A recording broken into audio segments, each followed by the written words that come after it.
கோவை அன்னூர் கொண்டம்பாளையம் பகுதியில் வசித்து வருபவர் சுப்புரத்தினம். இவர் கோவை மாநகர காவல் ஆணையாளர் அலுவலகத்தில் செயல்பட்டு வரும் மார்டன் கண்ட்ரோல் ரூமில் பணிபுரிந்து வருகிறார்.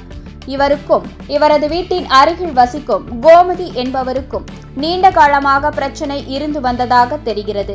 இந்த நிலையில் கடந்த சில மாதங்களுக்கு முன்பு கோமதி என்பவர் குழந்தையுடன் வந்து சுப்புரத்தினத்தின் வீட்டின் சாவி மற்றும் கார் சாவிகளை எடுத்து சென்றதாக கண்காணிப்பு கேமரா காட்சிகளுடன் கோமதி அவரது கணவர் உட்பட 3 பேர் மீது அன்னூர் காவல் நிலையத்தில் புகார் அளித்த நிலையில் வழக்கு பதியாமல் அலைக்கழித்ததாக தெரிகிறது.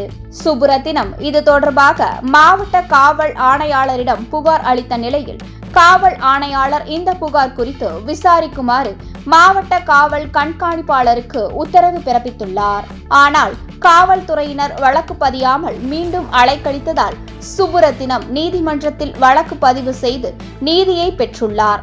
அதில் குற்றம் சாட்டப்பட்டவர் மீது வழக்கு பதிவு செய்து நடவடிக்கை எடுக்க நீதிமன்றம் உத்தரவிட்டும் போலீசார் நடவடிக்கை எடுக்காமல் சுப்புரத்தினத்தை அலைக்கழித்து வருவதாக குற்றம் சாட்டுகின்றார்.